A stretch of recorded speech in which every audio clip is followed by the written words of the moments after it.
And he's already there, so at least he's tied that up. But yeah, if he gets a round of 8, like that is a very good start. And to be honest, you put this guy up against the right player, like he has very good PvT, Leenock. Like I have actually studied his PvT some because it's like literally it was this previous year like watching another Zest. He used the same types of builds, the same types of strategies, so it was just like you get a bigger portfolio of Zest games. So yeah, man, he could do it even further. And here we go. Overgrowth. Currently down 1 map. That is Leenock. He's gone now. Don't worry about him. And in the bottom left here, winning first game, this is Trust. Way to curse Leenock, Maynard. Yeah, I know, right? I cast a curse, man. Yeah. He's already gone. I'm like, hey, man, it's only 1-0. He can come back. It's Leenock, dude. He lost the first game against Zest and won. Come on. Yeah. Oh, that first game was epic and awesome, and this last game we just saw was very one-sided. Okay, so just a very quick scout here by Trust. This is quick enough that he'll block a hatchery first play. This could be in response to the fact that double hatch before pool occurred in the previous game. True that. Yep. You can be pretty annoying for the Zerg player if the Protoss tries to get up in your grill when you're trying to get that double expand happening. But so far, the Probes is actually more interested in looking in the main, oddly enough, than delaying this hatchery. Yeah.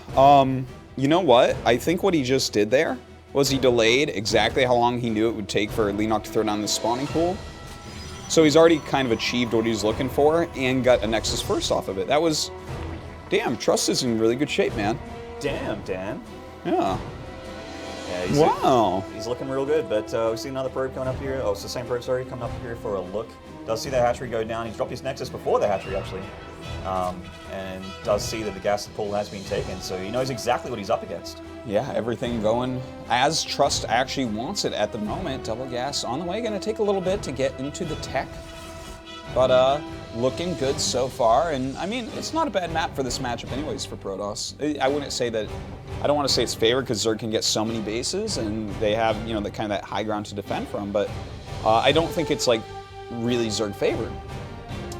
Yeah, I mean, Overgrowth has, in the past, had some favored races on it, but right now, the way things are, the way the balance is, it's a little bit tough to say. This third probe being very annoying on this third hatchery here. Wow. Oh, the mana pylon here from Trust. Trust just as annoying as you can get so far in this game. This kid is really trying hard, and well, StarCraft is as mechanical as it is mental, and getting in the head of your opponent is something I really believe in. And Trust is certainly doing that at the early stages here against Leenock. You know, I find something like this kind of exciting too, because it's always fun to see new players rise. No Trust was looking for it. And that could be what we're actually witnessing right now, is truly the rise of Trust, because he showed a lot of promise this year. I mean, round of 16 isn't super far, but he was looking good in a lot of his games, and here he is. Actually, every single move he's made so far in this series and against Zest, I'm like, oh, I like all this. See that Leenock is getting the Evo here, and this is a little dangerous, because obviously that allows you to upgrade your Overlords into Dropper Lords, or however you want to call them. The ability to drop becomes available for you.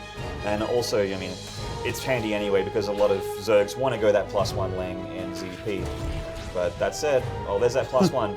And, but I'm there's that Drop Overlord. I hear people call it Droverlord, but well, that's just incorrect. Yeah, no, I don't like that at all, because it's like you don't say the drop word drop. Overlord, Droverlord. I'm like, Red Droverlord, bring the Zerglings over, Lord. I don't know. It's really weird, but he actually scouts immediately that this is a drop Overlord, and it's a slow one. So this shouldn't do anything. If you just stand like 2 Adepts under the Overlord, it can't even unload. If this was Sue, that thing would have speed by now. Oh, absolutely.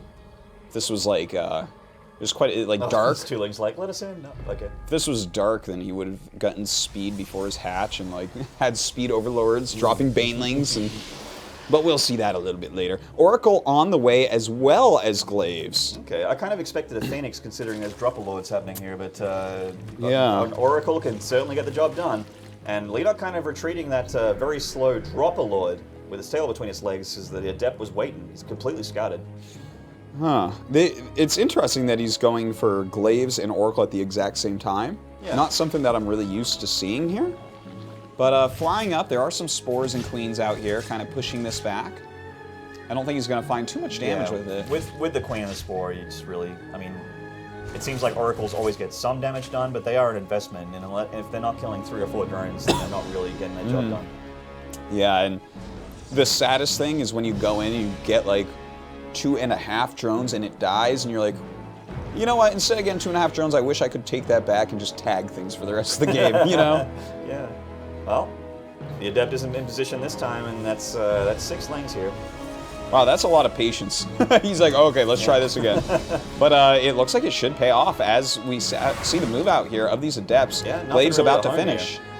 I mean, it's a Protoss, so he can warp in, and there's 1 Stalker here.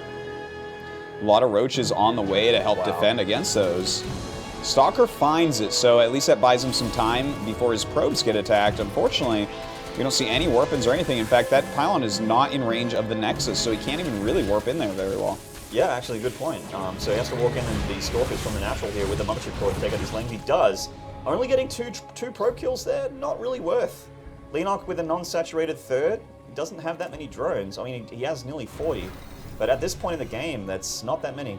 Yeah, this feels like a kind of disjointed game by Leenock so far.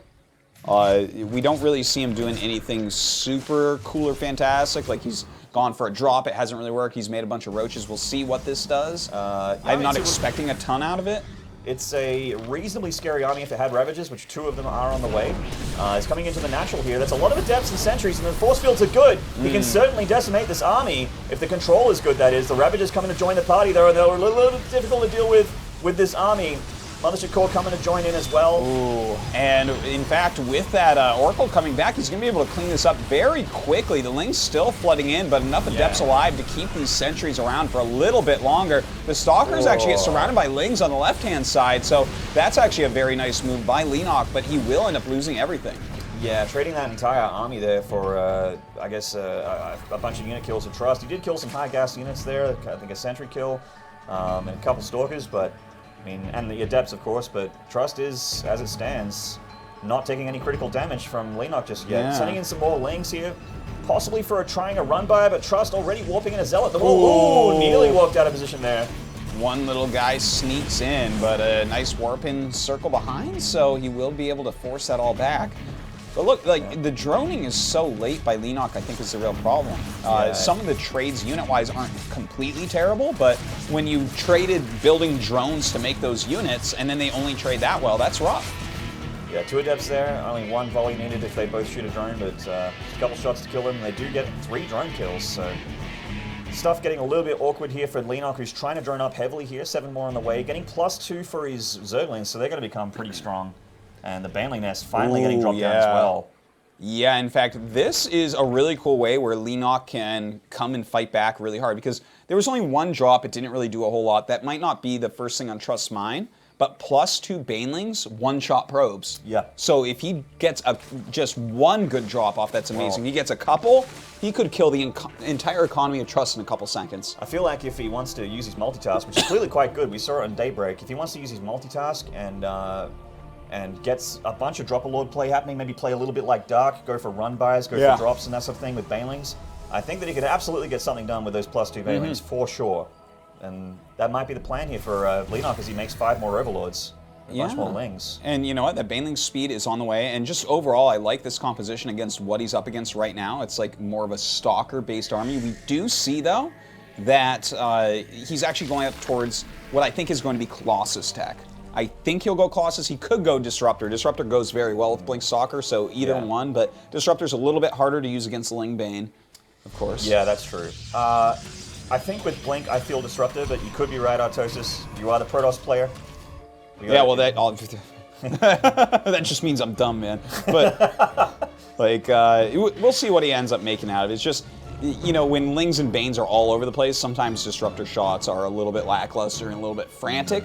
But we'll see. He's going to start that in just a moment. He's trying to take a 4th base over here. Does have the Oracle kind of sitting by. And Baneling's speed about to finish. Ooh, I think he might have just seen that.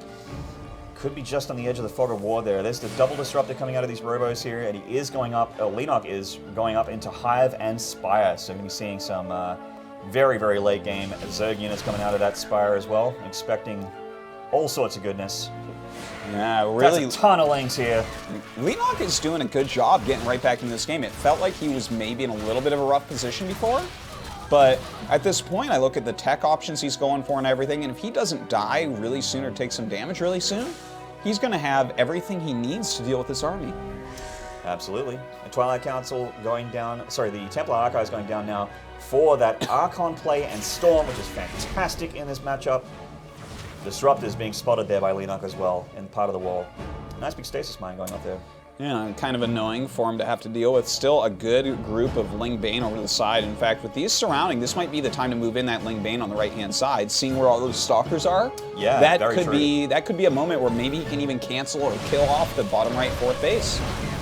Bunch of lanes coming through here towards the third, and they do go down. Wow, another mine here. But this is nice. Oh, that stasis mine actually catching a ton of lings. Wow, stasis mine's coming in a little bit clutch here for Trust.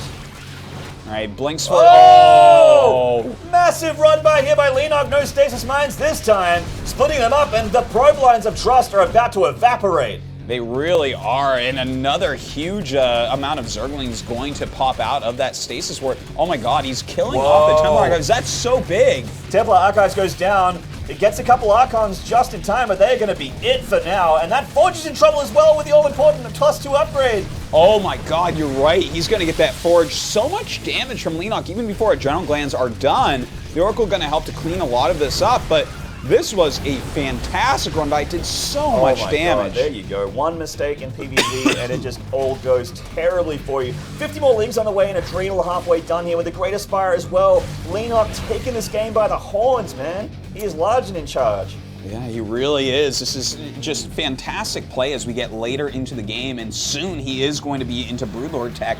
There is nothing here that's very good against Broodlord tech, especially the Disruptors. Yeah, they're not going to be much good at all. The Blink Stalkers are pretty much his anti-air right now. I mean, he does have a Stargate, but no Fleet Beacon just yet. So. I get a little bit afraid, right? If you try to blink under them, you can't get away from Ling Bane. So that could be a little bit of a problem. Unless you're Zest, you just don't make that move, guys. Yeah. The ton of Lings are heading towards this fourth base of Trust, and I just don't see it surviving. All right, Leenock wiping this out in a matter of seconds. Trust starting to fall apart a little bit. A bunch of Broodlords about to hatch.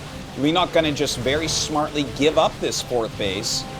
And I got to tell you, he's one of these Zergs, remember, that is very good fighting low economy with Broodlords. Yeah, and he can play those crazy games. He's won so many of them in the past, and all he's doing is waiting for these Broodlords, going to sit back on his 3 hatcheries and pick a perfect fight, or at least try to against Trust here, who's forced to go across the map and get damage done. Does get the 4th hatchery, but like we said, that's not the end. That's not a huge deal here at this point. Yeah, Leenock with a big supply lead. His upgrades are better. He killed the Forge. He, he killed the Templar Archives, which is massive. And Trust is just stuck trying to get things done with what he's got. He's getting an extra Stargate and a Fleet Beacon as well. He can still win this. If he gets good disruption shots off, kills off a lot of the Banes, Lings, and Ravagers, then suddenly you don't have enough support for the Broodlords, but he does have to get those off. Ooh, okay, that was a panic move right there. Yeah. Here's a tip for everyone. Shoot 1 disrupt shot at a time no matter what. Well, 3 of them stacking on top of a bunch of Lings is kind of superfluous. Yeah, you have enough damage in the first one to kill 90% of what you're going to kill, but pretty much. He's sending out a whole bunch right there. He's really almost trying to get lucky in a way, but you have to be kind of patient with these shots and really work to get that damage done. But hey, again, if he can get it, the Stalkers can get right below those Broodlords and he can win this game. That's right. Leenock breaking off a few Lings here for a run by on that 4th Nexus. Maybe try and deny it one more time. It's only just been dropped here. Well, that Archon's going to be the easiest job in the world. That's not that many Lings here. This is going to get denied, though. That's a kill, not a cancel as well. Oh, man. He does not have money to be wasting like that right now. Not really. His mineral bank is quite pitiful at the moment here versus Leenock, who's got quite a bit more. His income's a lot better as well. Okay, here comes some disruption shots. A couple of them going off and missing both right there, unfortunately. He's just getting Tempests now, and he just doesn't have enough against this many Broodlords. Yeah, this is very rough indeed. You need death here. You need like 5 or 6 Tempests to one-shot a Broodlord. So the 2 are just going to poke at him while the Queens heal him up very easily. Really, again, I feel like he needs to hit some good disruptor shots on this army that is protecting the Broodlords. Yeah, you're absolutely right. He needs to clean up this army. He needs to get under there without losing too many of his Stalkers as well. Until the Tempest count gets a lot higher, this is just a slow and painful move here from Leenock, but once it arrives, there's not a whole lot the Trust can do about it. In fact, his army isn't even here. It's all the way on the other side of the map, trying to kill the fourth, I guess, the gold base here of Leenock. I can't blame him for what he's doing right now, Maynard. I like the base trade idea. Pull the probes up with you for the time being, because the army is much more mobile for Trust. Leenox is slow moving. He has to stay with those Broodlords, but overall in a heads-up fight, it looks like Leenock has the edge, especially since we just saw a couple Infestors come out. Yeah, Infestors are a huge deal. They can lock down the units as well as do damage. They can do it burrowed now as well, thanks to patch 3.8. And there's only 4 Tempests on the field, so that's just not really that threatening at all for Leenock. No, but he's still trying to work it up. Not much of an economy left over for him. No hugely decisive moves. Like, I almost feel like Trust is trying to not lose a little bit. Like, he moved up. Yeah, he gets rid of the gold area, makes sure that nothing additional is mining, but we haven't seen like a really decisive play from him yet. He's not mining at all right now. He's 50 supply down on Leenock, so the clock is ticking here for young Trust. He's got to pull a rabbit out of the hat right now. Oh, he's flanking with the disruptors. Could this be it? It could be. This is a really exciting moment. And look at this. He's actually got on the entire other side the Tempest. So this is a big moment. Oh my God. And he sends so many out at once. A few of them hit like okayly, but now he loses every disruptor. Yeah, these disruptors are all going to die, and with that, it kind of looks like Leenock's got this one in the bag, Artosis. I don't see a comeback here for Trust. I mean, Tempests are just not as good as they used to be, and Leenock's actually just pulling all the way back and taking a base. I think he's a little bit nervous about the Tempest. Like, that is basically the only way you can lose now, right? Yeah. Is if those Tempests get sick, insane value, kill off all the Broodlords. He probably just wants to get a cluster of Corruptors out before he goes off and finishes off Trust. I think just you're to be safe. About right. Because, you know, as a great caster once said, get ahead, get further ahead. Right? Yeah, you always want to be doing that. After killing those Disruptors, it's like, oh, okay, well, you can't kill any more of the bases, right? I'm not really afraid of anything anymore. Wow, that's another kill on another Nexus there. And there will not be a 4th Nexus in this game. Trust is absolutely knocked back against the ropes. He has almost no economy. He has 12 probes mining off of one base here. Okay, he has those 5 Tempests right now, so he can definitely deal a lot of damage still. Starting to pick off these Corruptors if possible. Mothership Core is getting a little bit low. She is going to go down. So the army of Trust is out here to stay. The Queen's coming to join the fray here, going to make things a little bit tougher for Trust to get rid of these Corruptors. And Leenock making as many Corruptors as he can. He's a little bit light on gas here, but he needs to get that count out to completely crush this army of Trust. He doesn't want a bad trade. Well, if he gets rid of those Tempests, it should be his. The Broodlords are too much for this ground army to deal with everything else that he's got, especially those Fungals. Those Lings are Adrenal and +3 now against +1 gateway units, Artosis. This is not a fight that a Protoss can win very easily at all, to say the least. Losing those Disruptors was such a critical moment. I understand why he was trying to make something happen with the flank, but did not work out. All right, there's the engagement here. The Tempest and the Stalkers going straight for those Broodlords, but that Fungal, GG! Wow, really fantastic Fungal coming out of Leenock there to end that game. Tied up 1-1. Ooh, got ourselves a series here. The deciding map to decide who goes through the round of hate, who goes home. Yeah, this is